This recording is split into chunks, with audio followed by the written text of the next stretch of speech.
ప్రతి బీసీ ఉద్యమం లోపల పాల్గొనడానికి సిద్ధంగా ఉన్నటువంటి నాయకులు అందరికీ, మీడియా సోదరులకు, రాష్ట్ర ప్రభుత్వము మేము అడగకుండా ముందే మేము జనగణన చేస్తాం, కులగణన చేస్తాము, బీసీ రిజర్వేషన్ 42%కు పెంచుతామని ప్రకటించారు. దీన్ని నమ్మి రాష్ట్రంలో ఉన్న బీసీలంతా పోనీ వీళ్ళు ముఖ్యమంత్రులు అవుతున్నారు, మంత్రులు అవుతున్నారు, ఎంపీలు అవుతున్నారు, కేంద్ర మంత్రులు అవుతున్నారు, మాకు కనీసం సర్పంచులు, ఎంపీటీసీ, జడ్పీటీసీలు అవుతాము, ఇవి అయిన తర్వాత మాకు పునాది ఏర్పడుతుంది రాజకీయంగా. ఆ తర్వాత మేము కూడా ఎమ్మెల్యేలు అవుతాం, మంత్రులు అవుతాం, ముఖ్యమంత్రులు అయితే ఈ రాష్ట్రంలో బీసీలకు అవకాశం రాలేదు, ఫ్యూచర్లో వస్తుంది అని చెప్పి ఆశతోటి సర్పంచులలో, ఎంపీటీసీలలో రిజర్వేషన్లు వస్తే మేమందరం సర్పంచులు అయితే మంది గ్రామానున్న యువకులు ప్రతి ఒక్కరు కాంగ్రెస్ మద్దతు ఇచ్చి ఆ పార్టీని గెలిపించారు. ఈరోజు అంతేకాదు, రాహుల్ గాంధీ ఇక్కడ వచ్చినప్పుడు బీసీ రిజర్వేషన్లు, బీసీ కులగణన చేసి రిజర్వేషన్లు పెంచుతామని ప్రకటించారు. కామారెడ్డిలో డిక్లరేషన్ చేశారు, అదే ఎన్నికల మేనిఫెస్టోలో పెట్టారు. అన్ని రకాలుగా బీసీలను నమ్మించారు. అధికారంలోకి వచ్చిన మరునాటి నుంచే సన్నాయి నొక్కుతున్నారు, కులగణన చేయకుండా సాకులు నెంపుతున్నారు. ఇవి ఇప్పటి వరకు వాళ్ళ ప్రవర్తన చూస్తుంటే అనుమానాస్పదంగా ఉన్నది. అందుకే ఎప్పటికప్పుడు మేము హెచ్చరించుకుంటూనే వస్తున్నాం. ఎందుకంటే వీళ్ళు ముందుకట్ట ఉచితే తప్ప ముందుకు జాతి. ఎందుకంటే వాళ్ళే ఈ దేశాన్ని, రాష్ట్రాన్ని శతాబ్దాల తరబడి ఏలిరు. వీళ్ళంతా అంత తొందరగా అధికారాన్ని వదులుకోవడానికి సిద్ధపడరు. గ్రామాలు వాళ్ళే ఏలిరు, తాలూకాలు వాళ్ళే ఏలిరు, రాష్ట్రాలు వాళ్ళే ఏలిరు, దేశాన్ని వాళ్ళే ఏలిరు. బీసీలను ఓట్లేసే యంత్రాలుగా చూసుకున్నారు. ఇట్లాంటి వారు అధికారాన్ని పేద కులాలకు ఇవ్వడానికి అంత తొందరగా ఒప్పుకోడు. ఇక్కడ కూడా అది కనిపిస్తుంది అన్నమాట. ఒకవైపు ఢిల్లీ లెవెల్లో వాళ్ళందరూ కులగణన చేయాలి, రిజర్వేషన్లు జనాభా ప్రకారం పెంచాలని ఇండియా కూటమి అంటుంటే, వీళ్ళు ఇక్కడ సన్నాయి నొక్కుంటూ మా కులపల్లే రాజ్యం వెళ్ళాలి, గ్రామం నుంచి రాష్ట్రం వరకు అనేటటువంటి ప్రవర్తనలో. దీంతో రాష్ట్రంలో ఉన్న బీసీ కులాల వారు అజ్ఞాయం వండుతున్నారు. ఎన్ని రోజులు పెత్తనం, ఎన్ని రోజులు దొరతనం, మేమేరొద్దా, మేము ఓట్లేస్తే మేము పంట పండించి దేశ సంపద సృష్టిస్తున్నాం, మేము కష్టపడి పన్నులు కడుతున్నాం, బడ్జెట్ వాళ్ళే తింటున్నారు, విమానాలు వాళ్ళే ఎక్కుతున్నారు, కార్లు వాళ్ళే ఎక్కుతున్నారు, మేమందరం కష్టాన్ని చేసి వీళ్ళకి ధర వేయాలని ప్రతి గ్రామంలో యువకులు చదువుకున్నారు, విద్యావంతులు ఉన్నారు, అర్థం చేసుకున్నారు, ప్రజలందరూ చైతన్యమైనరు, ఈరోజు తిరగబడడానికి సిద్ధంగా ఉన్నారు. అందుకే గత 4 నెలలకు హెచ్చరించుకుంటూ వస్తున్నాం. మేము కొత్తగా చెప్పేది ఏం లేదు. ఎప్పటికప్పుడు రాష్ట్ర ప్రభుత్వం, ముఖ్యమంత్రి గారు సాకులు చెప్తున్నారు, ఎట్లా తప్పించుకోవాలి పెద్దకూడా. ఇక్కడ తప్పించుకునే ప్రశ్న లేదు.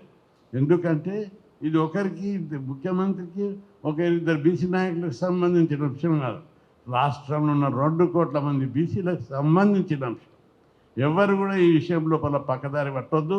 బీసీ నాయకులందరూ తమ బేసిజాలు పక్కకి పెట్టి జాతి కోసం ఒక పెద్ద యుద్ధం జరుగుతుంది. యుద్ధంలో ప్రతి కులం, అన్ని కుల సంఘాల నాయకులు, యాదవ సంఘం, కుర్మ సంఘం, గౌడ సంఘం, పద్మశాలి సంఘం, మున్నూరు కాపు సంఘం, విశ్వబ్రహ్మణ సంఘం నాయకులు, అనేక రజక సంఘం, నాయబ్రహ్మణ సంఘం, అన్ని కుల సంఘాలు, బలిజ సంఘం, ఈ నాయకులంతా తమ జీవితాలను త్యాగం చేసి బీసీల అభివృద్ధి కోసం పోరాడుతున్నారు. ఇప్పుడు సమయం వచ్చింది. రిజర్వేషన్లు ప్రభుత్వానికి దీనివల్ల ఏమి నష్టం లేదు. మేము బడ్జెట్ అడుగుతలేం, భారం ఎత్తుతలేం, అప్పులు దమ్మని చెప్తలేం. కేవలం మా జనాభా ప్రకారం రిజర్వేషన్లు పెంచు. దీనికోసం సాకులు ఎన్నుకోకుండా చిత్తశుద్ధితోటి, నిజాయితీతోటి ప్రభుత్వం ప్రవర్తించాలి. మీరు సాకులు లెంగితే మాకు అర్థమవుతుంది. అప్పుడే మీరు సాకులు లెంగుతున్నారు, పెంచకుండా అనేది అర్థమవుతుంది. కులగణన చేయడానికి ఏముంది?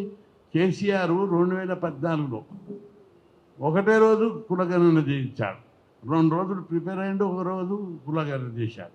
మీరు 8 నెలలు అయితే కూడా ప్రిపరేషన్ లేదు, బడ్జెట్ కేటాయించారు, అధికార యంత్రాంగాన్ని సమాయత్తం చేయడం లేదు. ఇక్కడ కనిపిస్తుంది మీ యొక్క ధోరణి.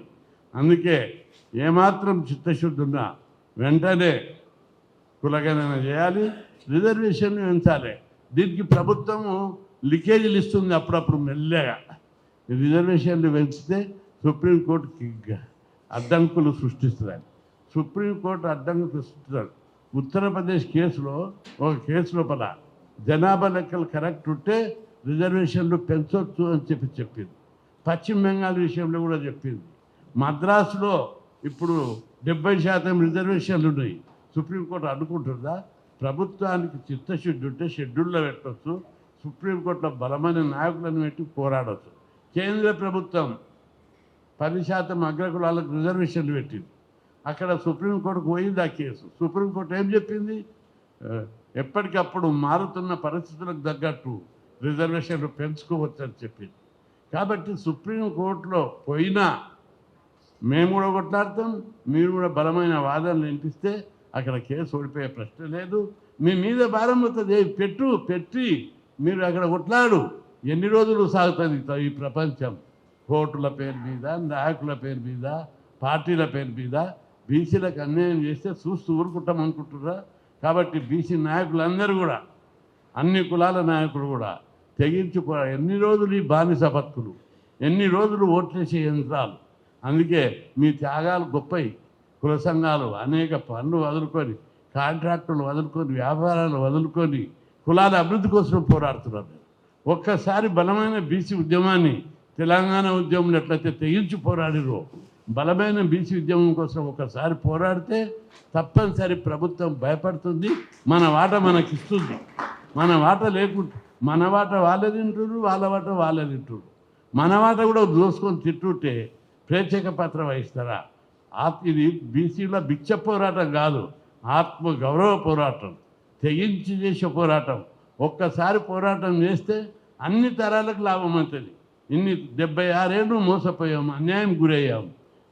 ఇప్పుడు కనీసం ఈ తరంలో పోరాడితే, ఒక 8 రోజులు 10 రోజులు పోరాడితే, తెగించి మిలిటెంట్ పోరాటాలకు సిద్ధమైతే మన ముందు తరాలన్నీ కూడా గౌరవంగా బతుకుతాయి. అధికారంలో వాట, సంపదల వాట, బడ్జెట్ల వాట, అన్నిట్ల వాట వచ్చి మన జాతులన్నీ కూడా పైకి వస్తాయి. కాబట్టి పెద్దలందరూ ఇళ్ళలో కూర్చుంటే కాదు, తెగించి పోరాడడానికి ముందుకు రావాలని కుల సంఘాల నాయకులు అందరికీ విజ్ఞప్తి చేస్తున్నా. మీ శ్రేణుల్లో గ్రామ స్థాయిలో, మండల స్థాయిలో, తాలూకా స్థాయిలో, జిల్లా స్థాయిలో ఎక్కడికక్కడ ఇప్పుడు ఉద్యమ పందా మార్చాలనుకుంటున్నాను. అమర నిరాహార దీక్ష ఏ రోజైతే మనం ప్రకటిస్తామో ఎన్నికలు, ఆ రోజు ఎక్కడికక్కడ వాడ పల్లె ఇల్లు అమర దీక్షకు సిద్ధం కావాలి. దీనివల్ల జరిగేది ఏంటంటే ఉద్యమం అన్ని ఇళ్ళకి రీచ్ అవుతుంది. దీని మూలంగా పోరాటం ఇంకా ఉధృతమవుతుంది. నా ఆరోగ్యం బాగలేకున్నా నా జాతి కోసం నేను కూడా దీక్ష చేయాలని చెప్పి నిర్ణయించాను. కాబట్టి డాక్టర్లు నీ ఆరోగ్యం బాగలేదు చేయొద్దని అడిగారు. లేదు నేను చేస్తాను, నా జాతే ముఖ్యం. 50 ఏళ్ళ నుంచి పోరాటం చేస్తున్నా. హాస్టళ్ళు పెట్టించాం, గురుకులాలు పెట్టించాం, ఫీజు రియంబర్స్మెంట్ పెట్టించాం, స్కాలర్షిప్లు పెట్టించాం, ఉద్యోగాలు భర్తీ చేశాం. ఇది చాలా ఈ పంచాయతీ రిజర్వేషన్లు కూడా 86లో పెట్టించాం. మేము 20 పెట్టిస్తే 20 నుంచి 34 పెంచుకున్నాం. మళ్ళీ 34 నుంచి తగ్గాయి. అయినా ఇప్పుడు అవకాశం వచ్చింది. కేంద్ర ప్రభుత్వం కానీ, సుప్రీం కోర్టు కానీ ఎట్టి పరిస్థితుల ఈ రిజర్వేషన్లకు అడ్డు తగలవు, తగిలినా అది గెలవదు. కాబట్టి ప్రభుత్వం చిత్తశుద్ధితో వెంటనే 42% పెంచాలి. ప్రభుత్వం ముందు ఇంకొక మార్గం కూడా ఉంది.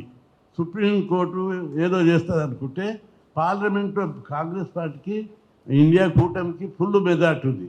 ప్రైవేట్ బిల్లు పెట్టి పెంచుకునే అవకాశం ఉంది. దానికి ప్రయత్నం చిత్తశుద్ధి నిరూపించుకో. ప్రైవేట్ బిల్లు పెట్టి కానీ, సుప్రీంకోర్టులో కానీ పెంచి నువ్వు పోరాడు. కానీ పెంచకుండా, లెక్కలు తీయకుండా, లెక్కలు తీస్తేనే సగం ప్రాబ్లం పోతుంది. కాబట్టి ప్రభుత్వం కుట్టి సాకులు లెక్కకుండా వెంటనే రిజర్వేషన్లు పెంచడానికి పెంచి జనాభా లెక్కలు తీసి, కుల లెక్కలు తీసి పెంచాలని. ఈ ఉద్యమం లోపల సర్పంచులు కావాలనుకునేవారు. కులపరంగా కులం వాళ్ళు కూడా, కులం వాళ్ళందరూ చిన్న చిన్న స్కీములు, గొల్లు బల్లు, మేకలు, తోకలు, చేపలు కొట్లాడడం వాటి కూడా అవసరమే దినవారి బతుకులకు. కానీ గౌరవం పెంచడానికి, ఈ కులాల సామాజిక హోదా పెంచడానికి, మడుగు బంగారం కంటే మాసం ఎత్తు అధికారం విన్నా